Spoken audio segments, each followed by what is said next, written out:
Our research is focused on teenagers at a stage of as they transition into adulthood and recognising that they find it incredibly difficult to communicate with each other at that point. And we felt that it was really important to find a way in which they could communicate together and make decisions together, not in isolation, about some of the important issues that they face. They live as part of a culture that can quite often oppress them, and that's the right language, an oppressive culture. And yet they are never going to be able to challenge that culture if they can't create solidarity together and talk together to change things. So one example of that oppressive culture that we wanted young people to be able to challenge is Scotland's drinking culture. Young people see Scotland's problematic drinking as normal. And they actually think more people are getting drunk and drinking than actually are, because they're not talking together openly. So teenagers will make very isolated decisions and think, if I need to fit in with the popular crew, I'm gonna have to get drunk. And we just felt that's such a shame. It's fine for people to drink if they want to drink. We were not doing an anti-drinking campaign. And we know that many campaigns fail because they say, oh, you're gonna die, or you're gonna become ill, or this is unhealthy. You know, all these things that teenagers look at their own parents and see that they're not dead, and yet they're drinking. So what we wanted to do was create a model of communication that helped these young people communicate in a space, be more brave, in what we call a brave space, where they weren't frightened of being judged and they could talk together and make decisions together. And we also knew we couldn't do that on our own because we're not teenagers.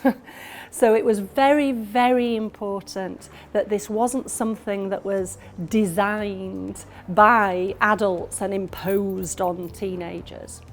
So our model of critical dialogue is very carefully designed to take teenagers through particular stages to an end point where they feel confident enough and they have the skills to be able to communicate together.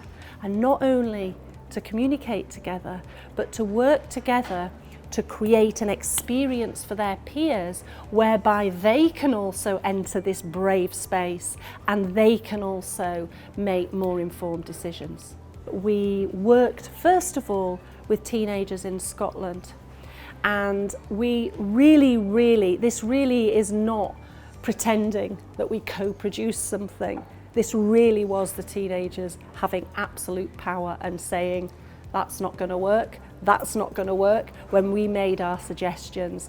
Until over a period of months, we actually worked out, or they told us, that running critical dialogue groups in their school with no adults in the room was going to work. And the school was amazing. It was piloted at Portobello High School in Edinburgh, and my goodness, the rest is history. Since then we got a grant, we've reached out, or the young people have run critical dialogue groups involving 3,000 young people in the northeast of Edinburgh in 6 different high schools, and we saw a massive impact. In Portobello, for example, they stopped policing. They no longer had to police at the weekends. They went from taking 8 litres of pure alcohol off teenagers every Saturday to 0. So we know that this situation can really work. We know that it is not just about that topic of drinking, but the school community changed. The head teacher talked about the whole community at school changing because young people from different year groups were talking together and were forming what we call, and I know, is solidarity, of teenagers creating this solidarity. And then over the last 4 years, I took it to Malawi and to address another oppression there, whereby young Scots going out on school visits would go and visit their home, and they would paint walls or they would do jobs that frankly people in Malawi could be paid to do. They would pick up children, they would take selfies, they would put those on social media, and that was the experience that the young Scots were getting. But that was very oppressive for the Malawians who were in that care home, who were the same age as them, who were basically not given any power or agency. No permission was asked about taking the selfies. It was a time where the young Scots teenagers were not blaming them. Again, it was an oppressive culture that told them, people in Africa are helpless. You need to go out and help them. You need to make a difference. You, Scots, are powerful, and the Malawians are helpless. And I felt very strongly that the model we developed with the young Scots could be applied to the young Malawians. So a very different situation, but the model was used, and we co-created a different approach. So it wasn't quite the same as the one in Scotland, because the young people, again, were in charge of working out what they would do. And they worked out a way of creating what we call critical dialogue groups for solidarity. And then instead of the young Scots coming to the Stecker care home, who were our partners in Malawi, and painting walls and taking selfies, instead of that, they paid to participate in dialogue groups that were run by the young residents of that home. So a very different power dynamic. The young Malawians welcomed in the Scots. They set the agenda. They talked to them. They talked to them about what they wanted them to know about their country.